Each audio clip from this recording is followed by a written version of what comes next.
여러분과 함께 오늘은 제가 이사야 50장에 대한 이야기를 하려고 합니다. 인간이 사는 곳이면 어디나 궁극적인 숭배의 대상은 힘이에요. 인간 사회에서 정치적 최후 수단은 언제나 물리적인 힘이죠. 인간 어느 세계에서나 물리적인 힘이 정치적인 영역뿐만 아니라 다른 영역에서도 최후의 힘입니다. 그 사람들은 이런 힘을 숭배하죠. 특별히 고대 세계에서 추장이나 왕이 심지어는 자살과 가까운 그 굉장히 위험한 일을 맡겨도 서슴없이 뛰어드는 것은 힘에 대한 숭배 때문이다, 이렇게 말합니다. 이것은 현대도 예외가 아닙니다. 종교인도 예외가 아니고요. 이나 지금이나 이방 종교에서는 예배를 드리며 하나님께서 가시적인 복을 주신다고 그렇게 가르치죠. 기도를 하면 틀림없이 들어줄 것이고 헌금을 드리면 더 많은 물질적인 복으로 채워줄 것이다, 이렇게 가르칩니다. 그러기에 이방 신은 가까이 있는 신입니다. 인간은 가까이 있는 신은 언제든지 섬길 수 있는 자세가 되어 있습니다. 그래서 특별히 목회하는 목사님들의 경우에는 가까이 있는 신을 이야기를 많이 해요. 기도하면 당장 들어주지 않는 신을 이야기해가지고 목회 성공할 수가 없죠. 그런데 가까이 있는 신, 우리를 보살펴주는 신을 이야기합니다. 그런데 놀랍게도 성경의 하나님은 자기를 스스로 숨으시는 하나님이라고 말합니다. 이스라엘 하나님 여호와의 능력은 때때로 나타나지 않고 숨어 있기 때문에 섬기기가 힘들다는 거죠. 그래서 이사야 45장 15절에 보면 이사야가 구원자 이스라엘의 하나님이여 진실로 주는 스스로 숨어 계시는 하나님이십니다. 그래서 히브리어로 엘 미스타텔, 사타르라고 하는 숨다, 숨기다라는 단어의 재귀형 분사입니다. 미스타테르는. 그래서 이제 라틴어로는 아마 데우스 압스콘디투스, 아마 이승우 교수님이 아마 자주 쓰실 것 같은데, 폰나드라는 구약학자도 제2차 세계대전 이후에 독일 재건을 위해서 설교를 할 때 주로 이 숨겨진 하나님 이야기를 많이 했고요. 루터가 좋아하는 개념 가운데 하나가 숨겨진 하나님입니다. 한국에서는 이 숨겨진 하나님의 개념은 그리 통속적이거나 대중적이지 못해요. 우리는 드러난 하나님을 줄 이야기하기 때문에 하나님께서는 특별히 바벨론 포로기에 숨겨진 하나님이었습니다. 그래서 이사야 8장 17절에서 이사야가 이렇게 말하죠. 이제 야곱 집에 대하여 낯을 가리우는 여호와를 나는 기다리며 그를 바라보리라. 여기도 동일합니다. 아도나이 함 마스틸 파나 미벳 야콥, 똑같은 단어거든요. 아까 사타르라는 단어의 히필 분사인데요. 여호와께서는 그의 얼굴을 야곱 집으로부터 가리우신다는 거죠. 그렇다면 야곱 집에 대해 낯을 가리우는 하나님이라니 무슨 뜻입니까? 여호와께서 좀 있으면 이사야가 볼 때 좀 있으면 자기 백성을 바벨론의 포로로 잡혀가게 하고 자기 이름을 두겠다고 한 성전을 회파할 것이기 때문에 스스로 얼굴을 가리우는, 야곱집에 대하여 얼굴을 가리우는 하나님이라는 것이죠. 그러니까 포로로 자기 백성을 잡혀가게 하시는 하나님이야말로 스스로 숨어 계시는 하나님입니다. 그러나 이런 스스로 숨어 계시는 하나님이라는 개념은 고대 근동 아시아에서는 이해할 수 없는 개념이에요. 그래서 20세기에 가장 탁월한 유대 랍비인 아브라함 요스와 헤셸이라는 사람은 그의 예언자라는 책의 상관에서 이렇게 말합니다. 이교 세계에서는 어떤 신의 위대함이나 능력은 사람들의, 그 신을 섬기는 사람들의 능력에 따라 사람들이 그 신을 위해 세워놓은 사원이 언제까지 존재하느냐에 따라 살아남았다. 왕이 더 많은 세력을 떨치고 더 많은 나라를 정복하면 그만큼 그의 신은 위대하였다. 어느 신이 적군으로 하여금 자기 사원을 무너뜨리고 자기를 믿는 사람들을 포로로 잡혀가게 했다면 그 신은 자살을 해야 했다. 예를 들어서 여러분들이 로마군의 이야기를 들어보면 아시는데, 로마군이 이제 전쟁에 치자 자기들이 그동안 섬기던 신을 회파하거든요. 근데 고대 근동아시아의 개념에서는 신은 그 민족이 살아남을 때까지만 살아남는 것이기 때문에 자기 민족을 포로로 보내는 신은 자살을 해야 됐다는 것이죠. 그런 개념에서 보면 자기 성전을 헐고 자기 백성을 포로로 잡혀가게 하는 여호와 하나님은 이해할 수 없는 하나님입니다. 그러기에 이사야는 이 하나님을 가리켜 스스로 숨으시는 하나님이라고 말씀하고 있는 것인데요. 바벨론 포로가 얼마나 이스라엘의 단순한 국가적인 멸망뿐만 아니라 심각한 영적, 신학적 위기를 드러냈는지를 보면 금방 알 수 있습니다. 여러분 아시는 대로 예루살렘 성전이 작거든요. 나중에 이제 혹시 예루살렘에 가보시면 말씀하겠습니다만 시온산이 크지 않아요. 예루살렘 성전도 어떻게 보면 많은 신앙인들이 예배자들이 들어가서 예배 드리는 곳으로 이렇게 이해하기 쉬운데 그렇지 않고 성전은 어떻게 보면 제사장 몇 명 들어가고 법궤가 들어가 있는 작은 공간입니다. 물론 뜰은 좀 크지만 그 때문에 유다인들이 그 작은 예루살렘 성전이 우주의 중심이라고 믿고 여호와 하나님이 온 우주의 유일하신 하나님이라고 믿고 있었는데 바벨론의 포로로 잡혀가다 보니까 바벨론 왕국의 그 웅장함이 그들을 압도하는 거예요. 바벨론 신전 한번 보십시오. 기둥 하나가 몇 사람이 이렇게 팔짱을 껴야 이렇게 팔을 벌리고 서야 기둥 하나를 간신히 감을 만큼 거대한 신전들입니다. 솔로몬 왕국의 부는 비교도 안 될 만큼 바벨론 왕국의 부와 비교해보면 아주 초라하죠. 그 때문에 바벨론의 포로로 잡혀간 유다 포로민들이 볼 때 우주의 중심은 예루살렘이 아니에요. 현상적으로 보면. 그렇기 때문에 자기 백성을 포로로 잡혀가게 하는 하나님이라고 하는 개념은 이해할 수가 없죠. 하나님이 이스라엘을 자기 내 백성, 내 아들, 내 장자라고 했는데 그리고 예루살렘을, 시온을 자기 이름을 줄 성전으로 선택을 한 거거든요. 그렇기 때문에 우리는 지금 보세요. 이스라엘 백성과 유다 백성이 포로로 잡혀간 것을 눈으로 목도를 하고 예수님을 십자가에 못 박은 유다 백성들이 어떻게 버림을 받았는지를 역사 가운데 실증한 것을 보았음에도 불구하고 하나님이 선택한 백성을 버릴 수도 있다는 개념은 우리가 쉽게 받아들이기가 어려워요. 그 옛날 이스라엘 백성들이 내 백성 내 장자라고 했던 이스라엘을 하나님이 이방의 포로로 잡혀가게 한다. 이건 상상할 수 없는 노릇입니다. 그렇기 때문에 바벨론 포로는 여호와의 신앙을 상실할 위험성을 크게 배태시킨 사건입니다. 따라서 바벨론 포로기에 이스라엘 백성들은 여호와께서 야곱 집을 향해 낯을 가리우는 경험을 하게 될 거라는 거죠.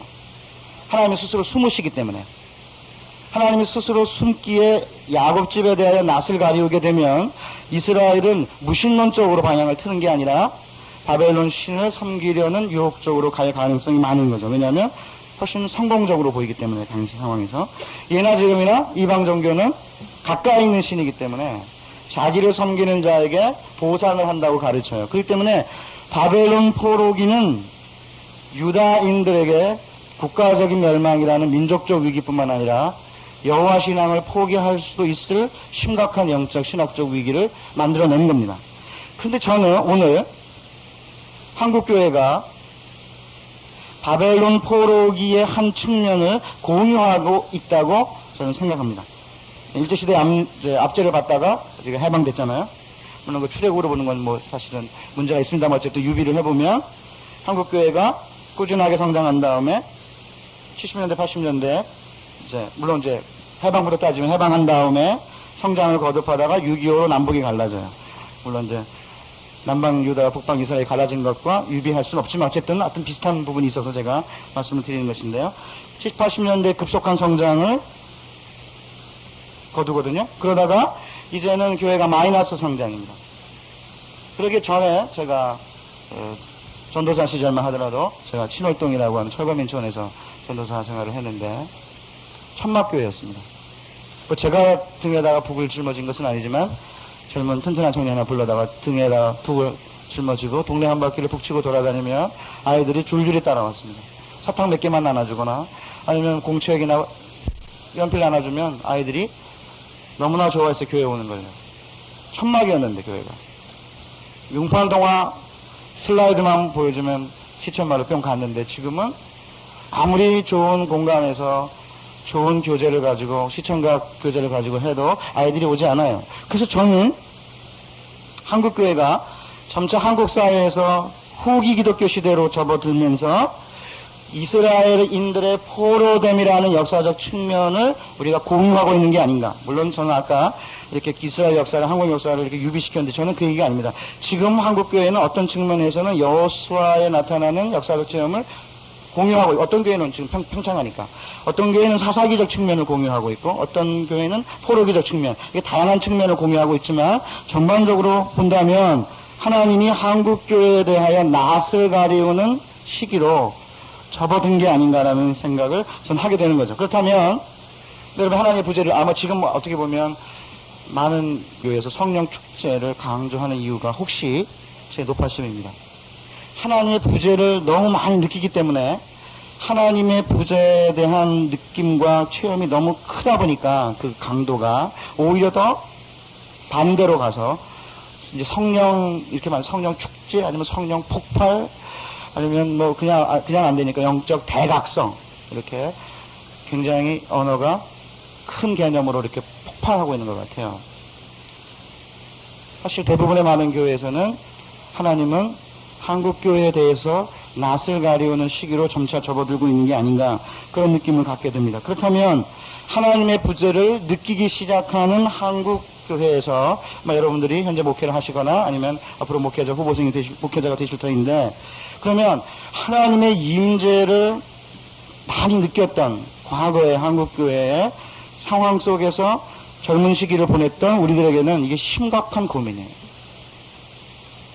천막이든 뭐든 간에 교회를 세우고 간판만 붙이면 다수의 교인들이 몰려왔던 그 시기를 아마 여기 계시는 대부분들은 아마 경험을 했던 것 같아요. 그 때문에 한국교회가 폭발적으로 늘어나던 시기를 경험했던 사람들은 하나님이 자기 얼굴을 가리우시는 하나님의 부재의 시기에는 어떻게 해야 될지 갈팡질팡할 수밖에 없죠. 아예 그런 걸 못 느끼면 상관이 없는데, 제가 전도사 할 때만 하더라도 학생들 뭐 떠들면 잡아다가 머리 박치기 시키고 야단치고 그래도 아무 소리 안 했어요. 우리 전도사는 최고라고 그랬는데, 요새는 글쎄요, 그 떠든다고 머리 박치기 시켰다가는 아마 애들이 안 올지 모릅니다.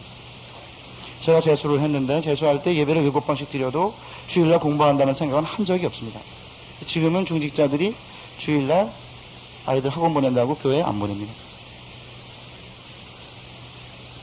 저는 하나님이 야곱집에 대해서 낯을 가리우기 시작하는 시기를 이사야가 내다보고 이사야서를 썼는데, 그렇다면 하나님께서 한국교회를 향해 낯을 가리우기 시작하는, 제 견해에서는 그렇습니다. 21세기의 한국교회 안에서 하나님의 부재를 느끼기 시작하는 이 시기에 어떻게 하나님의 임재를 드러낼 수 있는가, 그것이 오늘 제가 여러분과 함께 이사야 50장을 통해서 함께 살펴보고 함께 하나님의 계시를 들으려고 합니다. 우선 이사야는 비록 하나님께서 앞으로 야곱집의 낯을 가리우셔서 바벨론의 포로로 잡혀가야 하겠지만 이용한 것은 아니라고 말해요. 이사야 50장 1절에 보면, 나 여호와가 이같이 이르노라, 내가 너희 어미를 내어보는 이 혼서가 어디 있느냐. 내가 어느 체주에게 너희를 팔았느냐. 오직 너희는 너희 죄악을 인하여 팔렸고 너희 어미는 너희 허물을 인하여 내어보냄을 입었느니라. 그 때문에 이혼한 건 아니라는 거죠. 그 때문에 잠시 별거 상태에 있는 이스라엘을 하나님이 다시 데리고 와서 아내로 사랑을 재개하며 여호와의 종이라는 존귀한 지위로 부르겠다고 말씀하세요. 41장 8절. 그러나 나의 종 너 이스라엘아, 나의 택한 야곱아, 나의 벗 아브라함의 자손아, 내가 땅 끝에서부터 너를 붙들며 땅 모퉁이에서부터 너를 부르고 내게 이르기를 너는 나의 종이라. 내가 너를 택하고 실어버리지 아니하였다 하였노라. 두려워 말라. 내가 너와 함께 함이니라. 놀라지 말라. 나는 네 하나님이 됨이니라. 내가 너를 굳세게 하리라. 참으로 너를 도와주리라. 참으로 나의 의로운 오른손으로 너를 붙들리라. 그러면 바벨론의 포로로 잡혀가 잠시 하나님으로부터 별거된 상태에 있는 이스라엘인들이 이방의 노예였던 상황에서 하나님의 종으로의 원대한 비전을 이제 갖게 된 거죠. 하나님이 다시 이스라엘을 하나님의 종으로 부르겠다는 것입니다. 그렇다면 하나님께서 다시 이스라엘을 여호와의 종으로 부른다는 말이 무슨 뜻인가? 언뜻 보면 이사야 40장 10절 예를 들어, 보라 주 여호와께서 장차 강한 자로 임하실 것이요 친히 그 팔로 다스릴 것이라. 60장 1절. 일어나라 빛을 발하라. 이는 내 빛이 이르렀고 여호와의 영광이 내 위에 임하였음이니라. 보라 어둠이 땅을 덮을 것이며 캄캄함이 만민을 가리우려니와 오직 여호와께서 내 위에 임하실 것이며 그 영광이 내 위에 나타나리니 열방은 내 빛으로 열왕은 비치는 내 광명으로 나오리라. 자, 그러면 여러분 같으면 어떠시겠어요? 바벨론 압제는 이제 끝나고 여호와께서 다시 다스리기 시작하면 이스라엘이 여호와의 종으로 부름받았다는 것은 다시 승리의 영광스러운 직무를 맡게 될 것이라고 쉽게 생각할 수 있죠. 그러면 이방을, 열국을 무너뜨리고 그들을 정복하는 정복자로서의 여호와의 종이라는 생각을 할 터인데, 이사야는 놀랍게도 열국이 굴복하는 종은 이스라엘이 아니라 이방왕 고레스라는 것입니다. 그래서 45장에 보면 이사야, 나 여호와는 나의 기름 받은 고레스의 오른손을 잡고 열국으로 그 앞에 항복하게 하며 열왕의 허리를 풀며 성문을 그 앞에 열어서 닫지 못하게 하리라. 내가 고레스에게 이르기를 내가 내 앞서 가서 험한 곳을 평탄케 하며 눈문을 쳐서 부수며 쇠빗장을 꺾고 내게 흑암 중의 보화와 은밀한 곳에 숨은 재물을 주어서 너를 지명하여 부른 자가 나 여호와 이스라엘의 하나님인 줄 알게 하리라. 내가 나의 종 야곱 나의 택한 이스라엘을 위하여 너를 지명하여 불렀나니 너는 나를 알지 못하였을지라도 나는 내게 칭호를 주었노라. 나는 여호와라 나 외에 다른 이가 없나니 나밖에 신이 없느니라. 너는 나를 알지 못하였을지라도 나는 내 띠를 돌릴 것이요 해 뜨는 곳에서든지 지는 곳에서든지 나밖에 다른 이가 없는 줄을 무리로 알게 하리라. 이 선언은 충격입니다. 하나님의 택한 백성을 바벨론의 포로로 잡혀가게 할 때 느부갓네살이라는 이방왕을 동원했는데, 이제 바벨론의 압제로부터 이스라엘을 해방시키는 일을 누가 하느냐? 이방왕 고레스가 하는 것이에요. 그 때문에 이스라엘이 가지고 있던 환상이 완전히 깨지는 겁니다. 다시 말해서 하나님의 백성과 정치 권력을 구분하는 것이에요. 이게 클라우스 베스터만이 아주 정확하게 지적한 것인데요. 하나님의 백성에게 정치 권력을 주었어요. 솔로몬과 다윗에게. 그런데 정치 권력을 가지고 부를 가지고 있던 솔로몬과 다윗이 이 정치 권력을 가지고 제대로 사용을 못하는 바람에 하나님께서는 더 이상 앞으로는 하나님의 백성들에게 권력을 주지 않겠다는 것입니다. 그래서 바벨론 포로로부터 이스라엘을 해방시킬 때에 이방 세력인 고레스 왕을 동원하는 것이에요. 그래서 저는 여기서 시간이 없기 때문에 길게 이야기하지 못하지만, 과연 교회가 부를 축적할 수 있는가? 과연 교회는 권력 집단이 돼도 가능한가? 이런 질문을 여러분이 나중에 던지셔야 되는데, 그런 질문은 단순히 신약교회에만 적용되는 것이 아니라 구약 때도 이미 이스라엘 백성들이 천년의 역사 가운데서 정치 권력을 가지고는, 힘을 가지고, 파워를 가지고는 하나님이 이스라엘 백성들에게 원하는 사명을 감당하지 못한다는 사실을 역사 가운데 실증한 거예요. 그래서 바벨론의 포로로 잡혀간 다음에 이스라엘을 다시 부를 때에는 더 이상 하나님의 종으로 부를 때 힘을 가진, 파워를 가진 정치 권력이나 정치 집단으로는 삼지 않겠다는 거죠. 그렇다면 문제는 이스라엘을 다시 종으로 부른다는 말이 뭐냐? 하나님의 부재의 시기에, 하나님이 스스로 낯을 가리우는 시기에 하나님의 임재를 드러내는 종은 권력과 힘과 파워를 가진 자가 아니라는 거죠. 그럼 도대체 힘과 권력과 파워가 아닌 다른 어떤 종이 하나님의 부재의 시대에 하나님의 임재를 드러내는 역할을 맡아야 될 터인데, 어떻게 보면 여러분과 제가 굉장히 힘든 작업이죠. 하나님의 임재가 퍽퍽 드러나야 정말 하나님의 임재를 드러내면서 하기 쉬운데, 하나님의 부재의 시기에 하나님의 임재를 드러내야 하는데 하나님의 임재를 파워나 힘이 없이 드러내야 한다면 절망이죠. 어떻게 보면. 어떠세요, 여러분? 보세요. 한국교회 하나님의 부재를 느끼는 시기에 교회 개척한 지 10년 만에 한 1000명 모았다. 이래야 파워가 이렇게 드러날 수 있는 것처럼 느껴지거든요. 물론 저는 모아가 10년 해갖고 1000명 못 모을 것 같아요. 1000명 모으는 분들 제가 시기하는 건 아닙니다. 그 가운데 하나님이 나타나신다고 저는 믿고 있지만, 어쨌든 하나님의 부재의 시기에 하나님의 임재를 드러내는 종은 우리가 생각하는 것과 같은 승리와 정복의 모습이 아니라 또 다른 모습일 것이라고 하는 사실을 우리가 암시적으로 볼 수 있고요. 새롭게 이스라엘을 종으로 불렀는데 그 종이 어떤 방식으로 하나님의 부재의 시기에 하나님의 임재를 드러내느냐를 잘 보여주는 노래들이 있는데, 여호와의 종의 노래입니다. 그 중에 제일 쉬운 게 제3의 종의 노래, 50장 4절, 11절. 제가 제일 쉬운 걸 택했습니다. 자, 그렇다면 이사야 50장 4절에서 11절에 나오는 이사야의 제3의 종의 노래를 통해서 하나님의 부재의 시기에 어떻게 하나님의 임재를 드러내는지를 살펴볼 터인데요. 여호와의 종의 노래, 제3의 종의 노래는 크게 둘로 나눠졌습니다. 앞에 부분에는 자서전적인 고백이에요. 여호와의 종이 자서전적으로 여호와께 자신을 어떻게 훈련시켰는지, 끝내 여호와께 자신을 변호하실 것이라는 확신으로 끝이 나고요. 둘째 단락 10절 11절은 여호와의 선언입니다. 그래서 종의 자서전적 고백과 여호와의 선언이 이렇게 연결되어 있습니다. 자, 그렇다면 우리 저에게 한 30분 정도 남았는데요. 종의 노래의 부분을 간략하게 살피고 결론을 짓겠습니다. 우선 자서전적인 고백에서 여호와의 부재의 시기에 여호와의 임재를 드러내는 종이 어떻게 그 훈련을 받았는지를 소개하고 있습니다. 우선 종은 노래의 서두에서 자기를 여호와의 제자의 혀를 가진 자로 소개합니다. 주 여호와께서 학자의 혀를 내게 주사. 한글 개혁판 성경, 원래 아무 각주가 없는 그런 성경은 1번이라고, 아마 1번인가 2번이라고 되어 있었거든요. 그렇죠? 2번이라고 되어 있죠. 밑에 제자 이렇게 되어 있을 텐데요. 그래서 우리 목사님들이 아마 그 많은 이상한 주석들이 붙어있는 책들 갖고 다니실 텐데 뭐 사지 말라는 얘기는 아닌데요. 별로 꼭 좋은 것만은 아니라는 거 여러분 염두에 두시면 좋을 것 같아요. 어쨌든 제자라고 번역되어 있고, 아니 학자라고 번역되어 있고, 밑에 제자라고 합주가 붙어있는 히브리어가 림무딤인데요. 림무딤. 그래도 이사야 날이라고 해갖고 강연을 하는데 히브리 하나쯤은 여러분들이 전문 용어로 알아두시면 좋을 것 같아갖고, 림무딤이라는 단어는 학자라고 우리 개혁판에서 번역을 했는데 제자로 번역하는 것이 좋습니다. 그 이유가 여러 가지인데요. 원래 림무딤이라는 단어는 배우다, 라마드라는 동사에서 파생한 형용사 림무드의 복수형입니다. 예레미야 2장 24절 너는 광야에 익숙한 그 암나기가 그 성욕이 동함으로 헐떡거림 같았다. 그때 거기에 익숙한, 광야에 익숙한, 이게 림무드입니다. 그런데 이사야만 요 림무딤을 제자라는 의미로 사용을 했는데요. 왜냐하면 학자의 혀 이렇게 되면 학자 그러면 제자랑 제자랑 좀 달라요.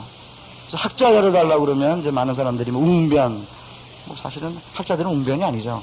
교회 가서 설교하다 보면 이제 목사님들이 원래 교수들은 설교를 잘 못해. 보통 그러거든요. 그런 편견을 버려야 되는데 왜 그런 편견을 갖고 있는지 잘 모르겠어요. 근데 이상하게 학자들은 뭐 말을 잘 못한다. 뭐 이상한 편견을 갖고 있어요. 그런데 어쨌든 편견을 갖고 있으면 또 학자 그러면 또 해석할 때는 또 웅변, 달변 또 이러거든요.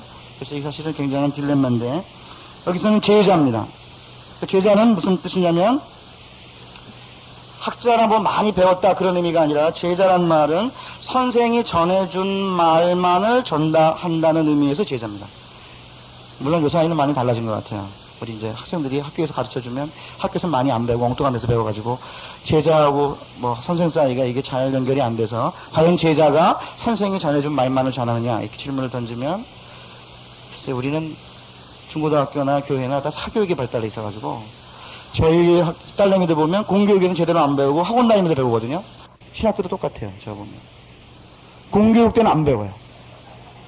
그리고는 사교육, 맨 세미나 이런 데 다녀가지고 사교육에서 주로 많이 지식을 이제 충당하기 때문에 과연 제자는 선생이 전해준 말만을 전달하느냐에 대해서는 약간의 개념 정의가 필요할 것 같아요. 근데 원래 진짜 제자는 선생이 전해준 말만을 전하는 것이 진정한 의미의 제자입니다. 그래서 주님께서도 뭐라고 말씀하시냐면 요한복음 17장 7절 이하에 지금 저희는 아버지께서 내게 주신 것이 다 아버지께로서 온 것인 줄 알았나이다. 나는 아버지께서 내게 주신 말씀들을 저희에게 주었사오며 저희는 이것을 받고 내가 아버지께로부터 나온 줄을 참으로 아오며 아버지께서 나를 보내신 줄도 믿었사옵나이다. 그래서 우리 예수님은 아버지께서 받은 것만을 전해요. 그런 의미에서 여호와의 종이죠.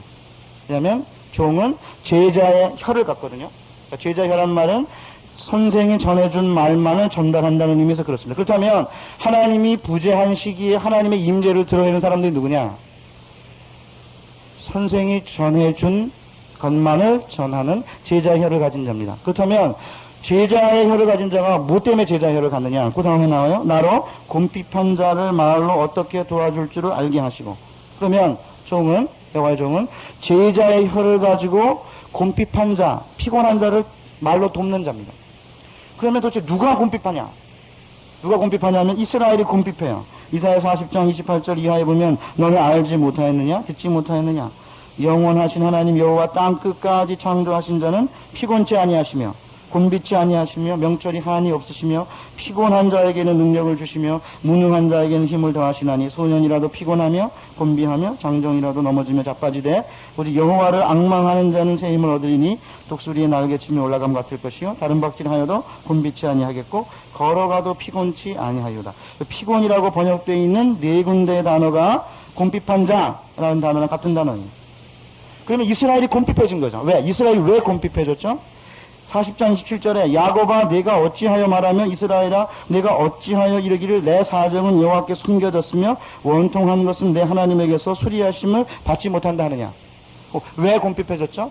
하나님이 야곱 집에 대하여 낯을 가리우기 때문에, 하나님이 스스로 숨어 계신 하나님이기 때문에 부르짖어도 귀를 기울이지 않아요. 그렇기 때문에 하나님께 부르짖어도 귀를 기울이지 않자 이스라엘이 곰핍해진 거죠. 저는 오늘 한국교회도 마찬가지라고 생각해요. 저는 제 목동에 있는 어떤 유명한 목사님이 3년 동안 강대상에서 주무셨다고 그러더라고요. 그리고 갑자기 교회가 부흥했다. 제가 어떤 후배한테 그랬습니다. 야, 그 목사님이 제2 목사님인데 강대상에서 3년 동안 안 내려오시고 여기서 기도하시다 교회가 부흥했대. 그랬더니 저한테 그 후배가 저한테 정색을 하더라고요. 목사님, 3년 동안 강대상에서 안 내려온 분이 그분 혼자뿐인지 아십니까? 더 오랫동안 안 내려온 분도 있는데 그 교회는 부흥이 안 됐다는 거예요. 가만히 생각해 보니까 맞아요. 성공했기 때문에 그분은 드러나지만 개척한 지 10년이라는데 아직 교인 20명, 30명밖에 안 되는 목사님들이 정말 얼마나 강대상에서, 물론 연속적으로는 안 주무시겠지만 여기서 얼마나 오랜 동안 울고 불고 기도를 할까 생각해 보세요. 그 다음부터는 말을 조심하게 됐어요. 하나님께 사정을 아래도 수리함을 받지 못하는 시기, 하나님의 낯을 가리우는 시기가 우리 한국교회 안에도 깊숙이 들어와 있습니다. 그렇다면 종은 선생님에게서부터 받은 말을 가지고, 그 말만을 가지고 제자의 혀로 이렇게 하나님에게 수리함을 받지 못한다고 그래서 원통함을 느끼는 자들에게, 곰핍한 자들에게 위로하는 역할을 맡은 자라는 거죠. 그러면 이 종은 태어나면서부터 이런 놀라운 은사를 가졌느냐? 그렇지 않아요.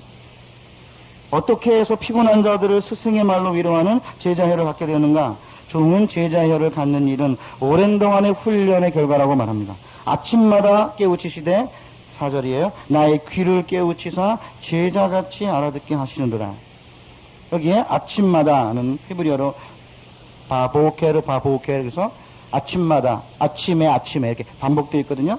그래서 데일리치라고 하는 학자는 아침마다라는 단어는 밤에 꿈이나 환상을 받는 선지자와는 달리 깬 다음에 계시를 받는 종의 모습을 보여준다 이렇게 얘기하는데 조금 지지하기가 좀 어려운 것 같고요. 그래서 아침에라는 뜻은 데일리치는 꿈과 계시를 싫어하는 개혁주의자 같아요. 그래서 아마 이랬던 것 같은데 저도 밤에 꿈을 환상을 보는 사람은 아니니까 충분히 동의하고 싶지만, 그거보다는 여기서 아침에라는 말은 영적인 각성의 일상적 반복, 즉 매일 반복, 그러니까 여호와께서 매일 반복적으로 제자의 귀를 깨우치신다는 거죠. 그러니까 아침마다 깨우치시는 그 여호와의 그 사역에 종의 귀가 열리는 거죠.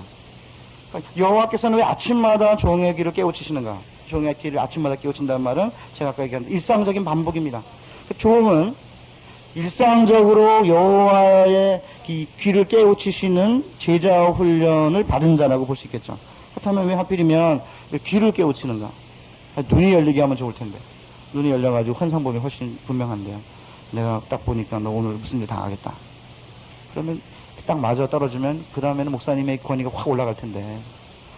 솔직히 좀 딱 맞추면 얼마나 신통해요. 그죠? 왜 하나님은 눈을 깨우치지 않고 귀를 깨우치는가? 하나님의 계시에 반응하는 인간의 기관 중에 가장 중요한 게 귀입니다. 우리는 보는 대로 행하지 않고 귀로 듣고 마음에 따라 행동하는 존재들이기 때문에 듣는 귀를 가진 귀가 매우 중요하죠. 여기서 종은 제자의 혀만 가진 게 아니라 제자의 귀를 갖고 있는 존재입니다. 여기서 분명한 것은 여호와께서 제자의 혀를 통해 곰핍한 자를 위로하기 전에 제자의 귀를 원하신다는 거죠. 그렇기 때문에 제자의 귀와 제자의 혀는 직접적인 관계가 있습니다. 그러니까 제자의 귀를 갖지 않은 사람은 제자의 혀로 곰핍한 자 위로 못해요. 그런데 오늘날 많은 그 교육자들 가운데 많은 사람들이 제자의 귀가 없어요. 그 제자의 혀만을 가지고 사역하는 사람들을 적지 않게 보는데요. 클라우스 베스터만은 종이란 그 존재가 들음과 말함에 의해 통제되는 자라고 결론을 짓거든요. 종은 자기 멋대로 움직이는 게 아니라 들음과 말함에 있어서 통제를 받는 자라는 거죠. 자, 그렇다면 이 종은 단순하게 이렇게 제자 훈련 받아가지고 귀만 이렇게 커진 이런 한국의 일부 제자 훈련 받은 사람들과 유사한가? 그렇지 않습니다. 귀를 아침마다 깨우치심으로써 말미암아 생기는 여러 가지 이제 현상들이 있는데요. 그게 뭐냐면 이 종은 여호와께서 아침마다 귀를 여실 때 거역하거나 뒤로 물러가지 아니했습니다. 주 여호와께서 나의 귀를 열으셨으므로 내가 거역하지도 아니하며 뒤로 물러가지도 아니하며, 여기 나의 귀를 열었다는 말은 그 앞절에 귀를 깨우친다는 말랑 같은 단어입니다. 그렇다면 보실래요?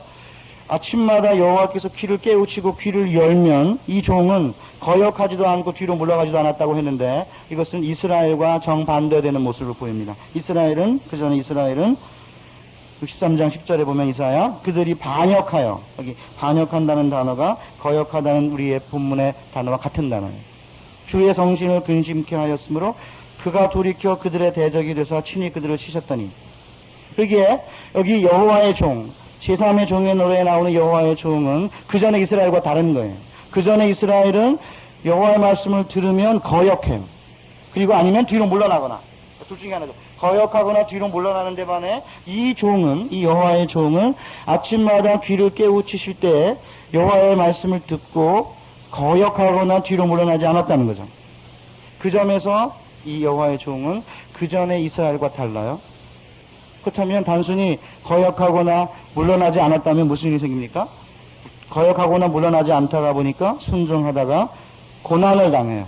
그래서 거기 보시면 6절에 나를 때리는 자들에게 내 등을 맡기며 나의 수염을 뽑는 자들에게 나의 뺨을 맡기며 수욕과 침뱉음을 피하려고 내 얼굴을 가리우지 아니하였느니라. 여기에 나오는 이 여러 가지 모욕들은 범죄자를 다루는 전통적인 형벌의 방식들이라고 학자들은 말하는데요. 재미있는 건 뭐냐면 동사들이 전부 다 능동동사입니다. 보실래요? 나를 때리는 자들에게 내 등을 피하며, 이게 아닙니다. 내 등을 맡기며, 나의 수염을 뽑는 자들에게 나의 뺨을 맡기며, 수욕과 침뱉음을 피하려고 내 얼굴을 가리우지 아니하였느니라. 다 능동동사입니다. 그 때문에 이 종은 아침마다 깨우치시는, 귀를 깨우치시는 여호와의 제자 훈련을 받고 뒤로 물러나거나 거역하지 않고 순종하다 보니까 발생하는 고난을 마지못해 감당하는 게 아니라 적극적이고 그리고 자발적으로 감당해요. 그러니까 거기도 보면 전부 다 능동동사죠. 나를 때리는 자들에게 등을 맡기고, 능동동사입니다. 나의 수염을 뽑는 자들에게 나의 뺨을 맡기고, 수욕과 침뱉음을 피하려고 얼굴을 가리우지 않는다는 거죠. 사실은 때리면 피하는 게 인간의 자연스러운 이 어떤 반사 기능인데 오히려 등을 맡긴다는 거거든요. 그렇다면 하나님의 부재의 시기에 하나님의 임재를 드러내는 종의 길은 정복과 영광의 길이 아니라 조용한 수고와 무한한 인내의 길이라는 사실을 너무나 분명히 보여주고 있는 것입니다. 그러니까 여호와의 목소리를 충종하는 것만으로 종이 되는 게 아니라 이스라엘이 고난의 종이 되어야 된다는 거죠. 그때에만 비로소 진정한 의미에서 하나님의 백성은 제자가 될 수 있다는 사실을 제3의 종의 노래는 너무나 분명하게 보여주고 있는데, 사실은 제가 이 이야기를 하면서도 저도 견딜 수 없어요. 이 사실은 쉽게 삼킬 수 있는 메시지가 아닙니다. 너무 힘들죠. 왜냐면 이게 사실 인기 있는 강의가 되려고 하면 어떻게 해야 됩니까? 여러분 믿기만 하면 당장 하나님 기적을 베푸셔서 엄청난 축복을 받게 한다, 이렇게 얘기를 해야 신나는데 이건 완전 거꾸로거든요. 여호와의 종이 부재 가운데 임재를 드는데 이게 사실은 굉장히 뭐라 그럴까요? 이게 패러독스죠. 하나님의 부재인데, 이게 하나님의 부재 시기에 하나님의 임재를 드러내야 되는데 우리가 생각할 때 하나님의 임재를 드러내는 방법은 성공이어야 된다고 생각하거든요.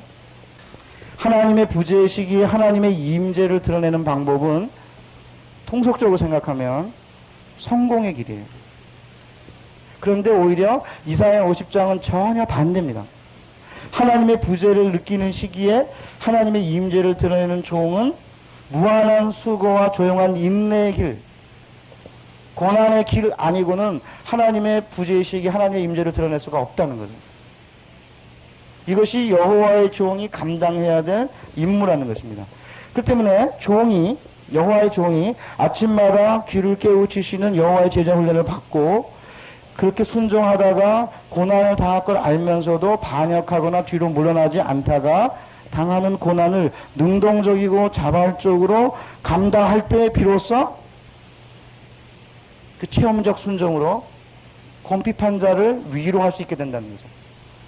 그러기에 하나님의 부재 가운데서 하나님의 임재를 드러내는 종은 고난의 종이 되어야 된다는 것이 이사야가 하나님이 야곱 집을 향하여 낯을 가리울 것이라는 사실을 내다보면서 한 거죠. 그 때문에 단순히 성경적 지식이나 신학적 정보를 가지고는 궁핍한 이 이스라엘을 위로할 수가 없는 것입니다. 그러기에 이사야는 여호와의 종의 노래를 통해서 여호와의 종이 당하는 무한한 수고와 조용한 인내, 그 고난을 통해서 앞으로 하나님이 야곱 집을 향하여 낯을 가리울 때에 하나님의 임재를 드러내는 수단이 될 수 있다고 가르친 것입니다. 자, 그렇다면 도대체 여호와의 종이 무슨 능력으로 이런 고난을 극복할 수 있느냐? 여호와가 자기 편에 서 계시고 자기를 변호할 것이라고 확신하고 있어요. 주 여호와께서 나를 도우심으로 내가 부끄러워 아니하고 내가 소치를 당치 아니할 줄 아노라. 내 얼굴을 부싯돌같이 굳게 하였은즉. 얼굴이 사실은 뭐 제가 이거 잘 못하는데 원래는 이게 포카를 할 때나 이렇게 얼굴을 아예 포카 페이스로 해가지고 내가 뭘 들고 있는지를 안 알려줘야지 포카에서 이긴다고 그러잖아요. 그러니까 고난의 종이 고난당할 때 내가 고통당한다 이렇게 표시가 되면 고통당하는 사람이 기분 좋으니까 아예 고통당하지 않는 것처럼 얼굴을 부싯돌처럼 하는 거, 이건 정말 대가가 하는 것 같아요.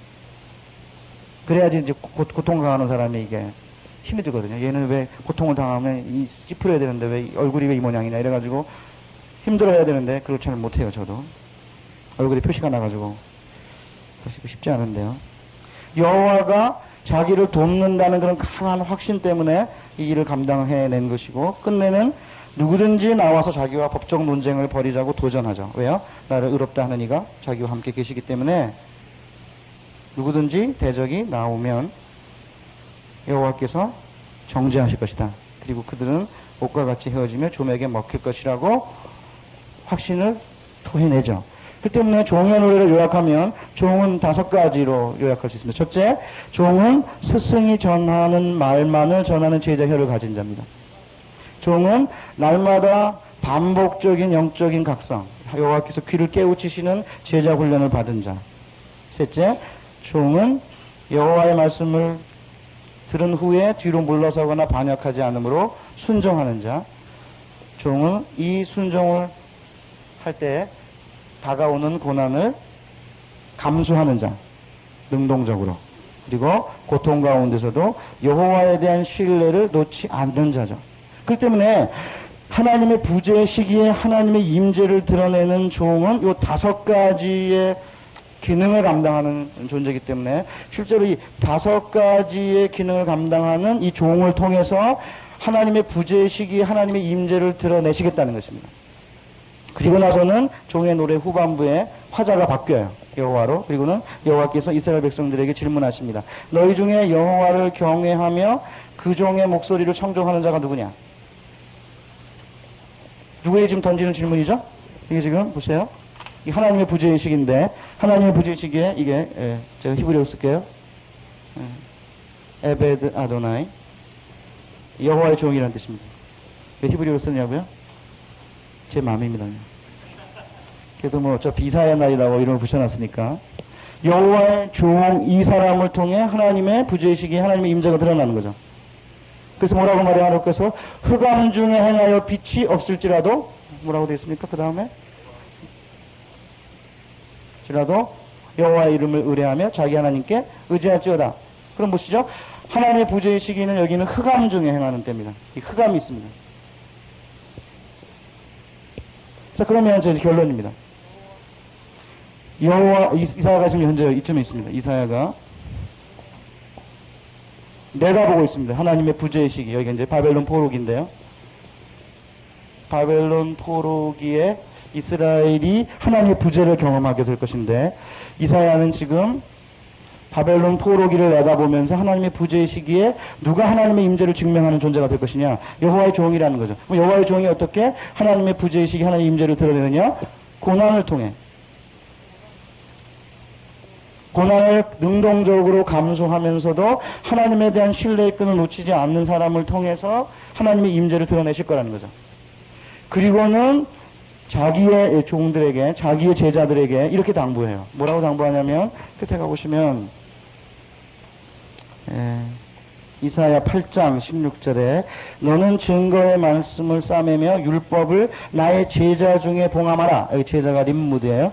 이제 야곱 집에 대하여 낫을 가리우시는 여호와를 나는 기다리며 그를 바라보리라. 보라 마음이 여호와께서 내게 주신 자녀들이 이스라엘 중에 징조와 예표가 되었나니 이는 시온산에 계신 만군의 여호와께로 말미암은 것이니라. 자, 그러면 왜 증거의 말씀을 봉함하라고 하죠? 제자들에게. 이 제자들이 언젠가 이사의 비전인데 이사의 비전을 가지고 있다가 제자들 가운데 봉함해 두고 있다가 하나님의 부재의 시기가 다가오면 그때 그것을 봉함을 열어서 흑암 가운데 행하는 그런 시기가 다가올 때 여호와의 종의 모습을 보고 그 여호와의 종의 모습 가운데서 하나님께서 원하시는 모습이 무엇인지를 발견하라는 것입니다. 그렇다면 이 여호와의 종의 노래, 제3의 종의 노래가 우리에게 보여주는 게 뭡니까? 처음에 여호와의 종은 이스라엘이었거든요. 이거 나중에 이제 다른 교수님들이 끝내시면서 말씀을 하실 거지만 제 이야기를 마무리를 해야 될 것 같아서 이스라엘에게 주어진 종의 역할을 이스라엘이 감당 못해요. 그래서 이스라엘에게 주어진 사명이 여호와의 종에게로 이전된 겁니다. 그래서 여호와의 종이 이것을 잘 감당해냄으로써 하나님의 부재시기 하나님의 임재를 느끼게 되면 여호와의 종을 경외하는 자들에게 다시 하나님의 백성들에게 다시 이 사명이 돌아가죠. 원래 사명이. 그래서 우리는 이 여호와의 종이 누구냐? 여러 가지예요. 여호와의 종이 이스라엘이다. 여러분 빌립이 이제 내시를 만날 때 내시가 이사야 선장을 읽으면서 도대체 여기서 말하는 이 사람이 누구냐? 선지자 자신이냐? 그래서 이사야를 가리키는 것 같기도 하고 여호와의 종이 고난받는 종이 아니면 어떤 사람은 에레미야라고 그러기도 하고 어떻게 보면 이스라엘을 가리키는 것 같기도 하고 왜냐하면 이스라엘은 내 종인데 소경이다 이렇게 됐기 때문에 그렇기 때문에 이게 여호와의 종이 이스라엘이냐 단체냐 개인이라면 누구냐 굉장히 이제 말이 많은데요. 한 이스라엘 안에 역사적인 어떤 선지자가 아닌 것 같아요. 왜냐하면 이 여호와의 종의 모습을 문자적으로 잘 보여주는 분은 예수 그리스도거든요. 선지자를 넘어서는 어떤 이상적인 인물을 가리키는 것 같아요. 어쨌든 누구든지 간에 중요한 것은 여호와의 종에게 주어진 사명은 원래 이스라엘 백성들에게 주어졌던 것이고 그 여호와의 종에게 주어진 사명, 그 사명이 원래 이스라엘에게 주어졌던 건데 이스라엘이 이를 감당하지 못하자 한 개인에게 들어가게 되고요. 예수께서는 이 땅에 오셔서 여호와의 종의 노래를 자신에게 적용시키세요. 실제적으로 여호와의 종의 그 가장 이상적인 성취는 예수 그리스도고요. 여호와의 종의 고난의 역할을 잘 감당한다면 하나님의 부재의 시기에 하나님의 임재를 드러내는 탁월한 종이라고 칭찬받을 거라고 믿고 그 역할을 잘 감당하시기 바랍니다.